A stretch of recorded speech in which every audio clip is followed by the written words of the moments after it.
Hello à tous, j'espère que vous allez bien. Aujourd'hui, on va parler d'un sujet très intéressant. L'augmentation du métabolisme et de la dépense énergétique grâce à la musculation. Si tu as déjà enchaîné des régimes pour perdre du poids, tu sais à quel point ils finissent souvent par t'épuiser plutôt que de t'apporter des résultats durables. Entre les restrictions alimentaires et l'obsession des kilos en moins, on se retrouve vite dans un cercle vicieux où le métabolisme ralentit et où il devient presque impossible de maintenir les résultats sans privation et sans altérer sa santé mentale. Mais imagine un instant, et si au lieu de toujours moins manger, tu pouvais augmenter tes dépenses énergétiques et brûler environ 500 kilocalories de plus sans effort titanesque au quotidien? C'est exactement ce que la musculation peut t'apporter. Dans cette vidéo, je vais vous expliquer en quoi faire de la musculation et prendre du muscle est la solution à ce problème et permet d'obtenir enfin le corps de rêve qu'on mérite sans passer par la sous-alimentation et l'obsession du poids sur la balance. Pour ceux qui ne me connaissent pas, moi c'est Margot, je suis coach et influenceuse fitness. Je pratique la musculation depuis environ 10 ans et ce sujet, je le connais bien, j'ai moi-même expérimenté, mais aussi les femmes que j'ai pu avoir en coaching ou dans mes programmes. Si la musculation et la nutrition sont des sujets qui t'intéressent, je t'invite à t'abonner à cette chaîne et aussi à me suivre sur Instagram. Allez, c'est parti,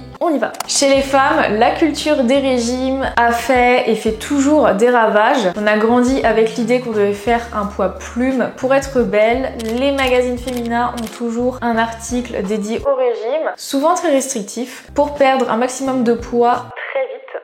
Et effectivement, cette culture des régimes pose plusieurs problèmes. Déjà, elle encourage les femmes à manger le moins possible. Ce comportement va entraîner un dérèglement du comportement alimentaire. Ça va entraîner le fameux effet yo-yo. Et sur le long terme, on perd beaucoup de masse musculaire, ce qui va favoriser la prise de gras. Pourquoi, contrairement au but recherché, la culture des régimes favorise grandement la prise de gras? Déjà parce que le corps va chercher à s'adapter à la restriction alimentaire prolongée. En fait, le corps est très intelligent. Lorsqu'il reçoit moins d'énergie à travers l'alimentation, il entre en mode économie d'énergie. Ça signifie qu'il va chercher à réduire au maximum la quantité d'énergie qu'il dépense. On va observer alors des signes comme une sensation de froid, une fatigue persistante, une baisse de motivation qui va nous faire moins bouger au quotidien et on va devenir plus léthargique sans s'en rendre compte. Pourquoi? Tout simplement parce que le corps cherche à survivre avec moins de calories. En limitant ses dépenses, il s'assure de conserver un maximum de ressources pour les fonctions vitales, à savoir le métabolisme de base. Au final, notre dépense énergétique liée à l'activité physique diminue, ce qui rend encore plus difficile la perte de poids. On n'est donc pas du tout sur une méthode envisageable à long terme et c'est pour ça qu'au final, on finit par craquer tout en se sentant coupable d'avoir échoué. Et le pire, c'est que ça ne s'arrête pas là. Lorsqu'on suit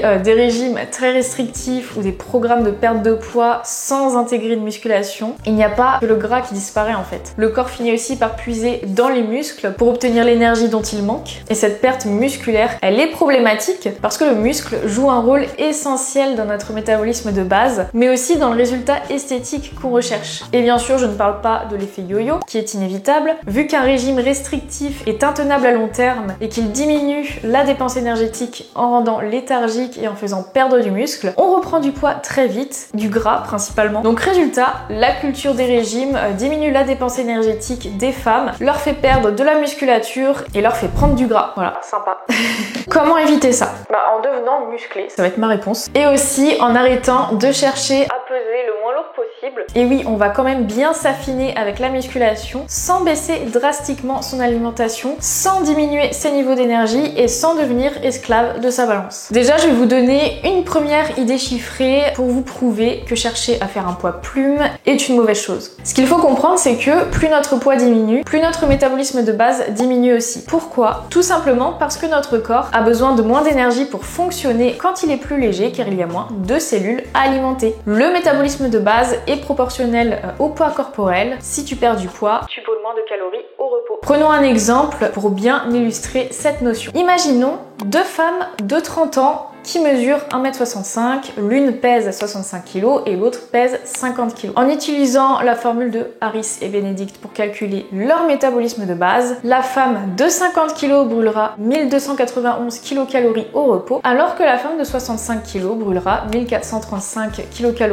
au repos. Et donc ce qu'on voit, c'est que la femme la plus lourde brûle sans rien faire 144 kcal de plus par jour. Bon, cette différence peut sembler minime, mais elle est cruciale sur le long terme. Plus on perd de poids, plus il devient difficile de brûler des calories car notre corps s'adapte et fonctionne avec moins d'énergie. C'est pour ça qu'une simple réduction du poids ne suffit pas si on veut garder un métabolisme actif et brûler des calories efficacement. Pour éviter de prendre du gras à long terme, il est essentiel d'entretenir notre masse musculaire pour justement ne pas faire un poids plume, mais tout en restant mince, et c'est là que la musculation entre en jeu. Je vous ai dit dans le titre que grâce à la musculation, vous pouviez augmenter vos dépenses de 500 kcal par jour. Donc c'est parti, on va faire les calculs ensemble. Déjà, une séance de musculation, ça demande de l'énergie. En tant que femme, on peut s'attendre à brûler en moyenne 300 kcal par séance productive, le mot productif est important, d'une heure. Ensuite, il y a un phénomène qu'on appelle EPOC, Excess Post-Exercise Oxygen Consumption,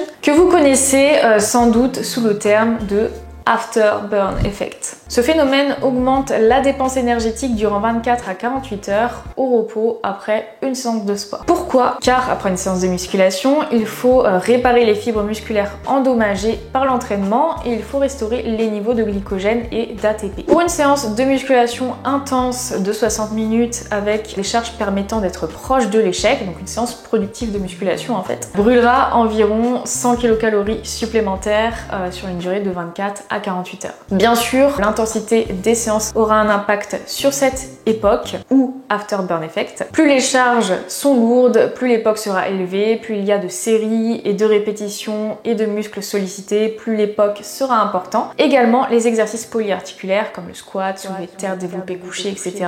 créent un afterburn effect plus élevé que les exercices d'isolation. Donc en additionnant, on est déjà à environ 400 kcal brûlées rien qu'en intégrant une séance de musculation.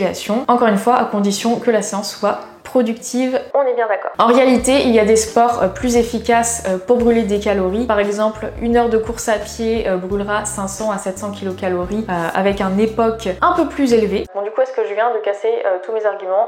Non, parce que je n'ai pas fini, j'en ai d'autres. Et surtout, je rappelle que le but est d'obtenir un corps de rêve, pas juste de brûler des calories. Et la musculation offre justement cette possibilité de sculpter et de tonifier son corps. Ce qu'une activité cardio comme la course à pied n'offre pas. Maintenant, revenons sur la notion du métabolisme de base. Le muscle est un tissu actif qui consomme des calories même au repos. Plus tu as de muscles, plus ton métabolisme est élevé, ce qui signifie que ton corps brûle plus de calories au quotidien, même au repos. Pour te donner une idée, 1 kg de muscle brûle environ 15 kcal en 24 heures au repos. Ça peut sembler peu, mais ça fait une vraie différence sur le long terme. On va faire les calculs, par exemple, comparons deux femmes de 65 kg, elles ont une composition corporelle différente, l'une n'a pas beaucoup de masse musculaire et l'autre est musclée. La femme peut muscler à 30% de masse grasse, ce qui lui fait environ 21 kg de muscles et 20 kg de gras. La femme musclée, elle a 20% de masse grasse, ce qui lui fait environ 28 kg de muscles et 13 kg de gras. La femme peu musclée brûle 312 kcal par jour uniquement grâce à sa masse musculaire. Mais par contre, la femme musclée brûle 419 kcal par jour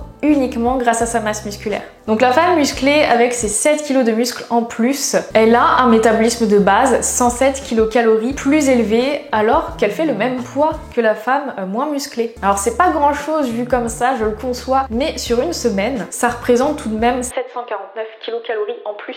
Donc là, quand on fait le calcul sur une semaine et si en plus on s'amuse à faire le calcul sur un an, bah ça change quand même la donne. Mais j'ai pas fini, revenons à nos moutons. En quoi est-ce que la musculation permet de brûler 500 kcal en plus par jour? On récapitule, on brûle 400 kcal grâce à la dépense énergétique liée à la séance de musculation et à l'afterburn effect. Si on ajoute une bonne masse musculaire, on peut ajouter environ 100 kcal liés au métabolisme de base. On atteint donc 500 kcal. Faisons le calcul sur une semaine. Si on s'entraîne 4 fois par semaine, ça fait 4 fois 500 kcal et il nous reste 3 jours de repos, donc on compte que le métabolisme de base, soit 3 fois 107 kcal.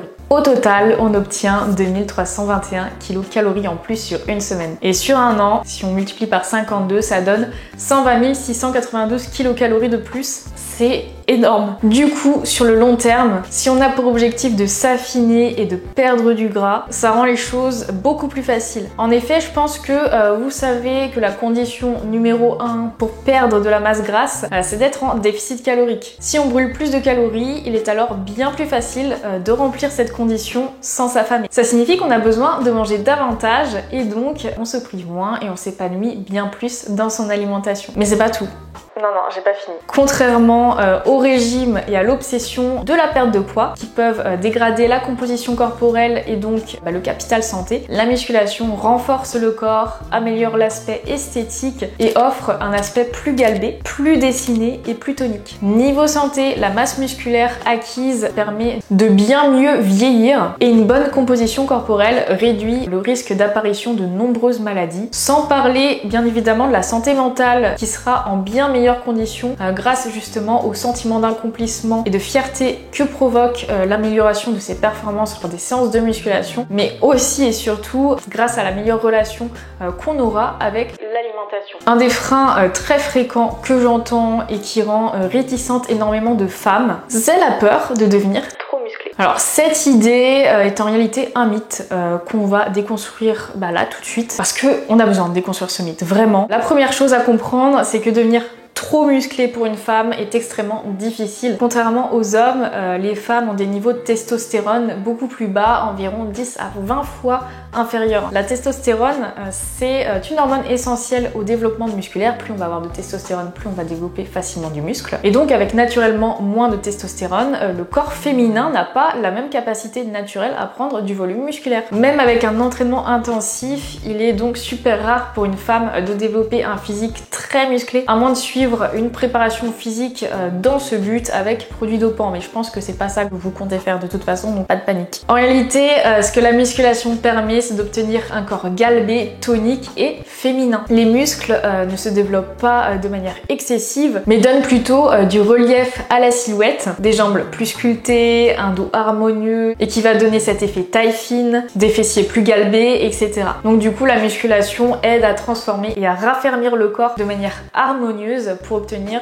cette apparence tonique qui est absolument canon, on va pas se mentir. Pour vous rassurer encore plus, je vais vous partager mon propre exemple. Me voici, pas musclé du tout, avec un taux de masse grasse élevé et une facilité à prendre du poids. Mais avec la musculation, j'ai pu modifier ma composition corporelle. Aujourd'hui, j'ai beaucoup plus de muscles et beaucoup moins de gras, donc je pense que ça se voit. Et avec un poids du corps plus élevé qu'avant. Et pourtant, mon corps reste parfaitement féminin et plus mince en plus. En pratiquant la musculation, j'ai atteint un physique plus harmonieux et 100% féminin tout en ayant pris plusieurs kilos de muscles. Et ce qui est dingue, c'est que je suis plus lourde sur le après. Donc ça veut dire aussi que j'ai un métabolisme beaucoup plus efficace sur le après, c'est pour ça que je prends pas aussi facilement du poids qu'avant. Donc voilà, ne vous inquiétez pas, la musculation ne va pas vous transformer en bodybuildeuse, elle vous aidera à obtenir un physique sculpté et plus athlétique. Alors pour toutes celles qui cherchent à sculpter leur corps tout en augmentant leurs dépenses énergétiques sans s'affamer, la musculation est clairement la voie à suivre. Je vous ai montré pourquoi la culture de régime est contre-productive et en quoi intégrer des séances de musculation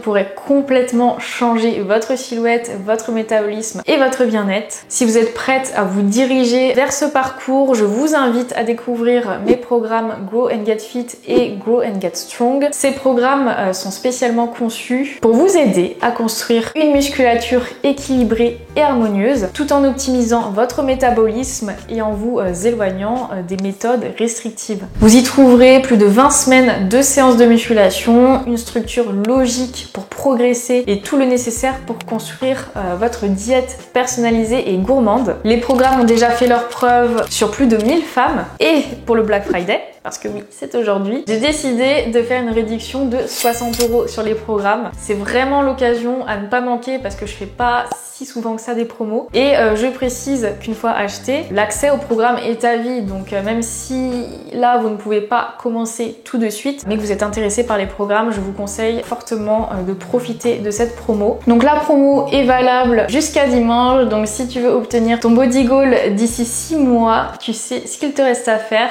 Les liens sont dans la description. Pour conclure, vous l'aurez compris, la musculation est la clé pour obtenir un physique galbé et durable. Grâce à la musculation, on peut augmenter son métabolisme et sa dépense énergétique, ce qui rend la perte de gras plus facile sans avoir besoin de s'affamer. Ça signifie qu'on peut enfin dire adieu aux grosses restrictions alimentaires et au régime à répétition. Et en parallèle, on améliore sa composition corporelle, on renforce son corps et on optimise son capital santé. Alors il faut vraiment adapter ses objectifs. Au lieu de viser un poids plume, il vaut mieux se concentrer sur la composition corporelle et donc sur une silhouette harmonieuse avec un métabolisme plus actif. Le poids sur la balance n'est pas du tout la meilleure mesure des progrès, comme vous l'aurez compris. C'est l'apparence et l'aspect tonique de votre corps, votre niveau d'énergie et votre bien-être général qui compte. Et puis je n'en ai pas parlé, mais la pratique de la musculation encourage en général à améliorer d'autres paramètres du mode de vie. On va plus s'intéresser